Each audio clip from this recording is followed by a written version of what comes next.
Selamat malam, welcome back my channel. Kali ini konten aku berbeda seperti biasanya ya. Yang biasanya puisi, kali ini aku mau share cerita horor. Cerita ini aku dapat dari akun Twitter @grisella yang berjudul Alis yang Menyamar atau Penunggu Kamar Sebelah. Oke, tetap stay tune ya.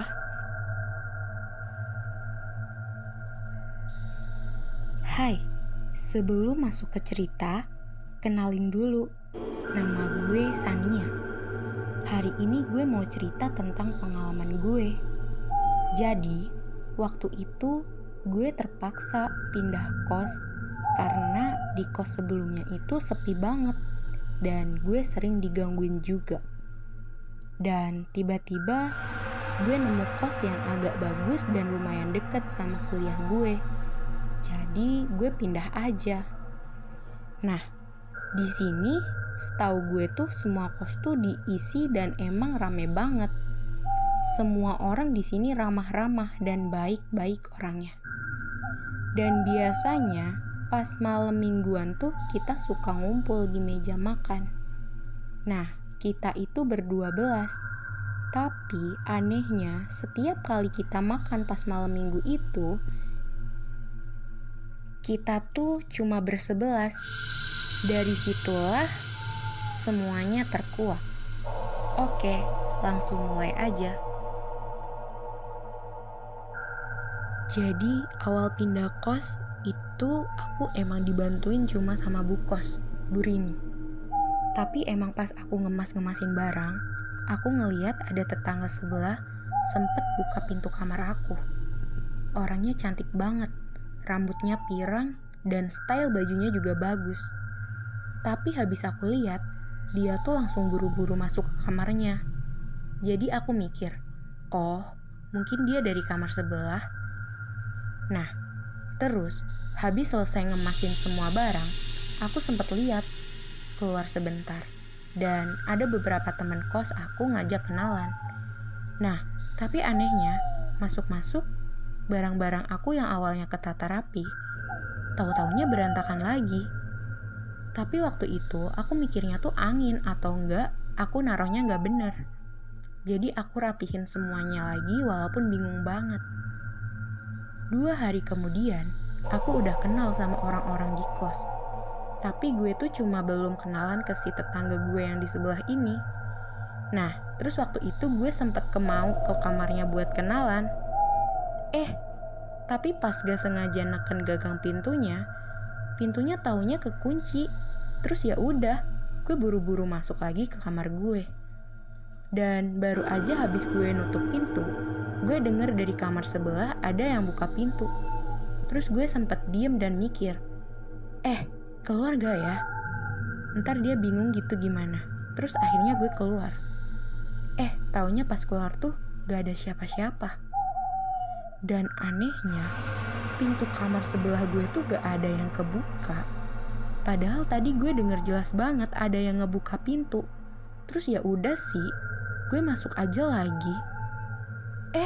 Tapi pas mau masuk, tiba-tiba ada orangnya dong. Jadi dia tuh kayak tiba-tiba megang tangan gue, kayak berhentiin gue gitu. Dan pas gue balik, bener orang yang kemarin gue lihat. Cantik banget. Orangnya sampai-sampai gue tuh gak kedip pas lihat dia. Padahal gue juga cewek. Terus dia senyum ke gue. Terus dia tiba-tiba nanya, "Kamu tadi sedang apa?" Terus gue jawab, enggak. Tadi aku cuma mau ngajak kenalan. Tapi malah aku kesandung. Terus gagang pintunya keteken. Maaf banget ya. Terus dia ngangguk gitu. Dan dia bilang, namanya Alis. Pokoknya kita sempet ngobrol-ngobrol. Sampai akhirnya aku pamit dulu buat masuk ke kamar lagi. Nah, pokoknya semenjak kita kenalan, pagi-pagi dia tuh selalu ngetok cuma buat nyapa gue. Tapi habis itu udah dia masuk kamar lagi. Gak ngerti sih. Cuma karena gue juga gak risih, jadi gue sih be aja. Nah, semua berjalan baik-baik saja. Sampai pas kita semua teman-teman kos ngumpul, gue nanya, kenapa sih kita kalau ngumpul cuma segini? Itu si Alis gak diajak? Nah, di situ semua sempat pada diem. Bahkan si Eli sampai berhenti main HP dan natep gue bingung. Terus si Nadia langsung nanya, Alis siapa?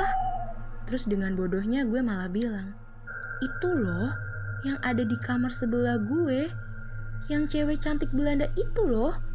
Dan di situ semua langsung pada diem. Dan apa yang bikin gue shock adalah ternyata si Alis itu emang gak ada. Bahkan Nasya bilang, kamar sebelah gue itu selalu dikunci. Dan habis Nasya bilang itu, lampu kos kita langsung mati. Nah, kita sempet panik dong. Terus akhirnya kita bareng-bareng lihat keluar, tapi pas kita lihat rumah-rumah warga tuh ada masih nyala semua. Tapi di situ Eli coba bikin kita positif sih. Dia bilang, kayaknya listrik belum bayar. Terus kita kayak ya udahlah. Nah, gak lama kemudian tiba-tiba tuh dengar suara gelas-gelas gitu dari dapur. Nah, terus kita bareng-bareng cek ke dapur dan emang bener-bener gak ada siapa-siapa. Tapi pas gue ke dapur, sebenarnya gue sempat lihat si Alis duduk. Cuma karena itu juga gelap, jadi ya gue nganggep itu cuma halu.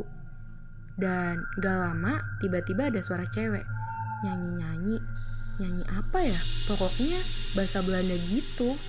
Dan di sini kita udah mulai panik dan akhirnya kita bersebelas langsung naik ke kamarnya Luna. Dan anehnya, pas kita naik tangga dan mau ke kamarnya Luna, dari ujung itu kelihatan dari kamarnya Alis, itu lampunya nyala dan cuma kamar itu doang yang terang. Ya kita ngerasa takut banget dong.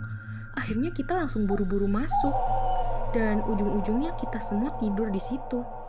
Nah, besok paginya tuh ya gue udah kayak biasa lagi dan untungnya lampunya udah nyala. Jadi kita semua balik lagi ke kamar masing-masing. Dan kayak biasa, pasti gue mandi terus buka hordeng segala macem. Dan anehnya pas gue mandi tuh, lampu gue sempat mati nyala. Nah, terus gue coba ngintip kan, keluar berhubungan lampunya tuh cuma bisa dinyala matiin dari luar. Tapi ternyata gak ada siapa-siapa. Cuma gara-gara udah nyala, ya udahlah gue mandi lagi. Gak lama kemudian gue denger jelas banget ada orang lewat depan kamar mandi gue pakai sepatu. Tak, tak, tak. Gitu bunyinya. Di situ gue mulai berhenti mandi sebentar buat dengerin kalau pendengaran mandi gue bener atau enggak. Tapi habis berhenti ternyata suara juga berhenti. Jadi ya gue ngira itu cuma perasaan gue. Tapi habis itu gue langsung keluar kamar mandi, ganti baju, gue ngeliat jam dan udah jam 9. Dan di situ gue agak ngerasa aneh, soalnya biasanya si Alis ngetok kamar gue jam 8 kurang. Tapi sampai sekarang belum ada yang ngetok. Terus gue sempat mikir, mungkin dia gak mau ganggu gue lagi kali ya. Tapi entah kenapa gue tiba-tiba ngerasa takut, karena gue malah ngira yang masuk itu tadi malah Alis. Nah, tapi di satu sisi gue juga mikir, itu kan pintunya dikunci. Tapi ya udah, gara-gara gue gak mau ngerasa takut, gue ilangin semua pikiran itu. Dan malamnya tepat jam 8 pas gue lagi beres-beresin buku, tiba-tiba ada yang ngetok pintu gue. Ya, gue buka dong pastinya. Terus pas gue buka, gue langsung nanya, iya, kenapa? Pas celingak-celinguk, taunya gak ada siapa-siapa. Terus ya udah, gue masuk lagi dengan perasaan bingung. Pas gue baru ngelangkah dari pintu, langsung diketok lagi, tapi kali ini lebih keras. Terus gue langsung buka lagi dan gue bilang lagi, iya, kenapa? Tapi gak ada orang lagi. Dan karena gue orangnya agak takutan, gue sempat mikir itu diteror. Walaupun sebenarnya emang iya. Dan habis itu ya udah, gue balik aja ke kasur walaupun kamar gue terus diketok. Sampai akhirnya yang ketujuh kalinya dia sempat berhenti. Taunya habis berhenti dia malah gebrak-gebrak pintu. Dan dia juga coba ngebuka-buka gagang pintu gue. Dan karena gue takut banget, gue langsung telepon grup kos gue dan sambil teriak-teriak gue minta tolong. Dan pas gue teriak minta tolong, malah ada orang yang jerit-jerit dari luar, "Buka pintunya, buka!" Dan pas semuanya keluar kamar untuk menuju kamar gue dengar jelas banget pada teriak-teriak, "Astagfirullah, astagfirullah, Bu Rini, itu siapa? Panggil Ustadz, panggil!" Dan gue sama sekali gak tahu apa yang terjadi atau yang mereka lihat. Yang pasti gue cuma nangis di pojokan sambil berdoa. Dan apesnya tiba-tiba pintu gue kedobrak. Tapi tuh emang pas kedobrak gak ada siapa-siapa. Kayak gue cuma ngeliat pintu gue kebuka aja gitu. Tapi tiba-tiba lampu gue mati nyala sampai akhirnya mati. Dan habisnya lampu mati, itu pintunya langsung kebanting. Dan kedengeran banget. Temen-temen gue langsung manggilin gue dari luar sambil gedor-gedor pintu. Tapi gue gak bisa ngapa-ngapain. Dan disitu gue ngeliat ada cewek matanya bolong, mulutnya juga robek. Dan dia jalan kayang ke arah gue. Dan dia bilang ke depan muka gue, "Kenapa kamu kasih tahu keberadaanku?" Dengan nada marah. Dan karena gue takut, gue cuma nangis sambil tutup muka. Sumpah gue masih inget banget, mukanya serem banget. Sampai akhirnya pintunya berhasil kebuka dan habis itu gue pingsan. Dan besoknya pas gue sadar, semua langsung pada tanya-tanyain gue kenapa dan apa yang gue lihat. Tapi waktu itu saking traumanya gue cuma bisa nangis dan nangis. Tapi sekarang udah gak kenapa-napa sih. Itu kejadian 5 tahun yang lalu. Dan sekarang gue udah lulus kuliah. Dan selama 3 tahun itu gue tetap netep di kos itu. Cuma gangguan dari kamar sebelah itu emang tetap ada. Orang ngetok-ngetok lah, suara kursi diseret-seret, suara piring pecah. Tapi karena dia gak nampakin diri lagi dan dia gak ganggu gue lagi, jadi gue biasa aja. Ya semoga aja penghuni kos di kamar gue sekarang gak kenapa-napa. Oh iya, dan ternyata di kamar itu kata Bu Rini emang sempat ada cewek bunuh diri.